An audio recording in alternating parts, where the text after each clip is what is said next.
আল্লাহর নবী সাল্লাল্লাহু আলাইহি ওয়াসাল্লাম তার কথা মোতাবেক ওই মা তার সন্তানকে জিজ্ঞাসা করলো, হে আমার সন্তান, কেন তোমাকে অতিরিক্ত আযাবগুলো আমি জাহান্নামের মাধ্যমে দেখতে পাচ্ছি?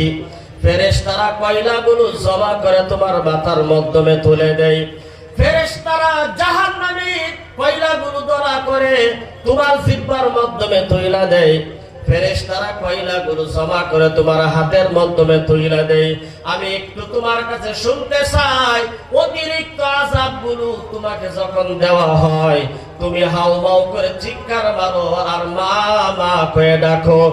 আমি মা সইতে পারি না যখন তুমি চিৎকার দাও, আম্মা আমাকে বাঁচাও, আমাকে বাঁচাও, আমাকে বাঁচাও, এইভাবে যখন চিৎকার মারো আমি আর সহ্য করতে পারি না। তাই আমি বলি, আমাকে একটু শোনাও। এখনো নবী দুনিয়ার জমিনের মাধ্যমে জীবিত আছে। আমি নবীর কাছে গিয়ে নালিশ করব, তোমার জন্য দোয়া করবে, আল্লাহ তাআলা নবীর দোয়া কবুল করে তোমাকে জাহান্নামের আগুন থেকে মুক্ত করে দিবে। মেয়েটা বলতেছেন, মা আমি যখন দুনিয়ার জমিনের মাধ্যমে জিন্দা ছিলাম, জীবিত ছিলাম, আমি যখন রাস্তায় ঘোরাফেরা করতাম মাথার মাধ্যমে আমি কাপড় লইতাম না, মাথার চুলগুলা খোলা রাখতাম। মাথার চুলগুলা ভিন্ন পুরুষে দেখে আফসোস করতো, আহারে মেয়ের মাথার চুলগুলা দেখার মাধ্যমে করস কত সুন্দর, এইভাবে আফসোস করতো।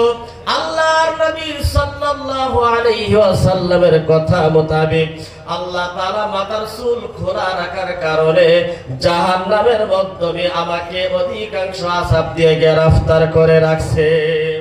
ওই মাথার চুলগুলা খোলা রাখার কারণে আজকে ফেরেশতারা জাহান্নামের আঙ্গরাগুলো কয়লাগুলো দলা করে করে আমার মাথার মাধ্যমে রাখা দেয়। মা আমি সহ্য করতে পারি না।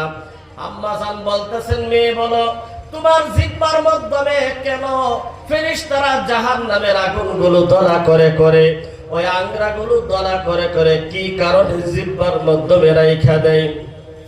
মেয়েটা বলতেছেন, মা আল্লাহর নবী সাল্লাল্লাহু আলাইহি ওয়াসাল্লাম বলেন, আমার উম্মতের মাধ্যমে আল্লাহ তাআলা বলেছেন উম্মতেরা যদি দুইটা বস্তুর গ্যারান্টি দিতে পারে, একটা হলো মুখের জিহ্বার গ্যারান্টি, একটা হলো নিজের লজ্জাস্থানের গ্যারান্টি। আমার উম্মতে যদি দুইটা বস্তুর গ্যারান্টি দিতে পারে, আল্লাহর নবী বলেন আমি আল্লাহর নবী তাকে সুপারিশ করে জান্নাত দেওয়ার গ্যারান্টি দিয়ে দিলাম।